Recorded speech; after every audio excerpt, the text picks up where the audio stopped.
modulku. Nggih, kasih semangat Ibu Bapak-bapak sedaya mawon. Semangat, Bu. Oke. Kasih semangat nggih. Nah, untuk menambah semangat, kula ajeng nyetelaken film tasih tentang hutang piutang. Nggih. Monggo kita sami-sami perhatikan nggih film sik. Kula puterke niki. Ya.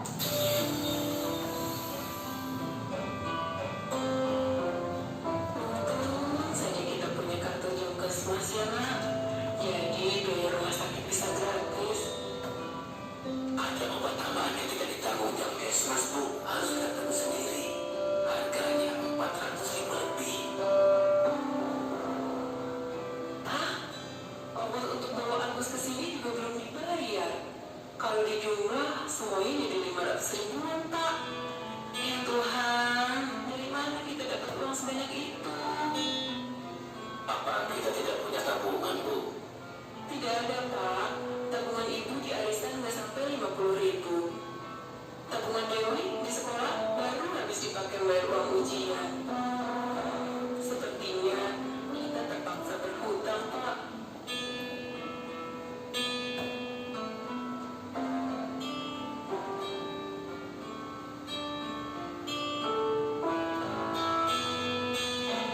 Ibu menyesal pinjam uang ke Bu Raiba. Utang kita yang 500.000 udah Ibu bayar 100.000 bulan lalu. Tapi kita masih harus store 500.000 lagi dalam 5 bulan ini. Padahal waktu menyerahkan uangnya, Bu Raiba sudah langsung memotong 50.000. Utang kita jadi banyak sekali, Pak. Itu pasti Pak Ceti, Pak. Dia pasti mau lagi utang juga. Berapa utang kita ke Pak Ceti? Cuma 100.000 Pak, untuk bayar cicilan utang ke Bu Raiba. Tapi harus lunas dalam 6 minggu. Dan Ibu harus tahu 20.000 setiap minggunya. Ibu belum bayar minggu lalu. Sekarang Pak Ceti udah datang lari begini. Bu Lili, mana uangnya? 40.000. Nggih, sampun nggih Ibu Bapak-bapak. Nah, sakniki napa nilai-nilai pelajaran sing saged kita angsal saking film mau? Sebelum berhutang mendiskusikan dulu Oke. sama suami atau keluarganya. Oke, didiskusikan aja utang. Terus masalahipun Bu Lili mau napa Bu, Pak? Kejerat hutang. Kejerat hutang karena hutangnya ke rentenir. Untuk membayar hutang ke rentenir Bu Lili gimana bayarnya? Pinjam lagi ke orang lain. Jadi apa Bu bahasanya? Dari lubang. Nah, dari lubang tutup lubang. Terus tadi kenapa Bu Lili hutang? Karena bisa terpisah. Karena tidak punya tabungan. betul, karena tidak punya tabungan. Makanya Bu Lili harus berhutang dan mengalami hal seperti itu. Ya. Jadi ibu-ibu bapak-bapak, inti dari cerita tadi, misalnya kita tidak punya tabungan dan ada hal mendesak seperti yang kejadian Bu Lili, itu kan kita boleh nggak berhutang? Boleh ya, tetapi kalau hutangnya keburu-buru, tidak direncanakan dengan matang, malah bisa menimbulkan masalah yang besar ke depannya. Betul, jadi bisa gali lubang dan hutangnya banyak. Ya. Nah, maka dari itu sebelum berhutang ada 5 cara Bu di flip chart ini nggih. Nggih. Ada 5 cara supaya kita bisa mau berhutang atau meminjam dengan tepat dan baik.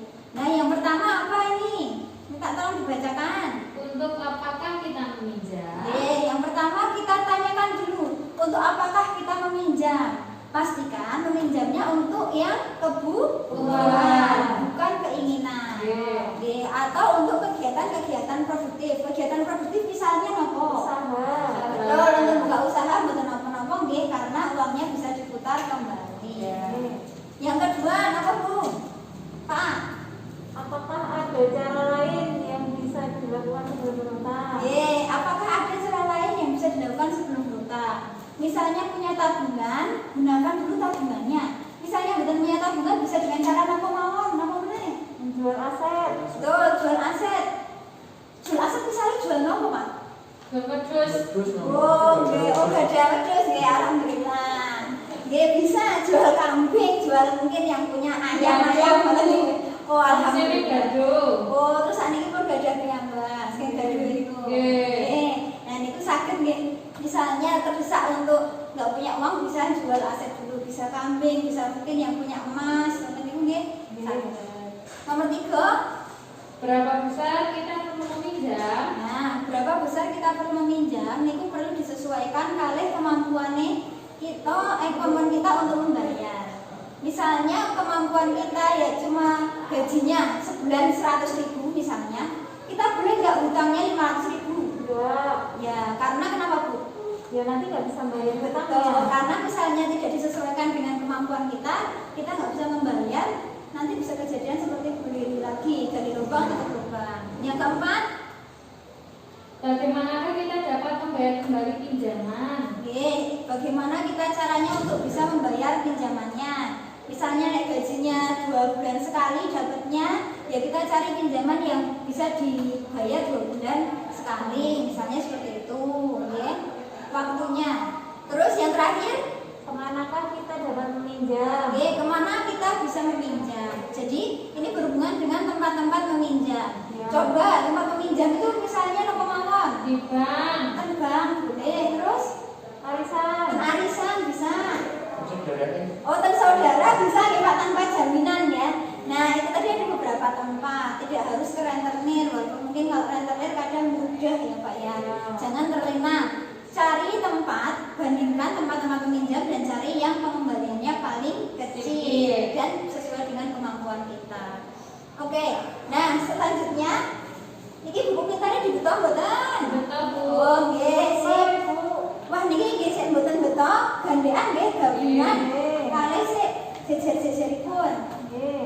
Nggih, ini minta tolong nggih dibuka buku pintaripun halaman 56. Nggih, ini enten cerita nggih. Nyuwun tulung enten supaya sik maos nggih. Nggih, monggo Pak Abah. Suatu hari, anak Ibu Lili yang bernama Agus sakit demam berdarah. Ibu Lili membutuhkan uang 500.000 untuk membayar tambahan obat dan biaya transportasi. Terus Pak Rusli, sedangkan Pak Rusli baru saja mulai mengerjakan borongan pembangunan rumah selama 4 bulan. Sementara Ibu Lili baru mulai mengumpulkan uang karena musim panen sudah tiba. Dengan demikian Ibu Lili terpaksa harus segera mencari pinjaman. Nggih, matur nuwun Pak Akbar. Karena Pak Akbar sudah berpartisipasi, kita kasih tepuk asik nggih. Ini Bu tepuk Sambil kalau biasanya itu Bu. Asik-asik. Oh, nggih. Nggih, tepuk asik. Asik-asik. Asik-asik. Asik. Nggih, matur nuwun. Uang tidak cukup. Ya, diatur dong. Oke, mantap. Nggih, Ibu-ibu, kalau misalnya keadaannya seperti yang diceritakan Pak Akbar dan film tadi, boleh nggak Ibu Lili meminjam? Boleh ya, boleh, karena itu adalah sebuah kebutuhan. Jadi kesehatan, kalau misalnya anak kita sakit, kesehatan itu adalah hak dari anak, jadi kebutuhan. Misalnya anak sakit, orang tua wajib untuk memberikan obat, memberikan pelayanan kesehatan supaya sehat kembali. Atau niku nggih Ibu-ibu.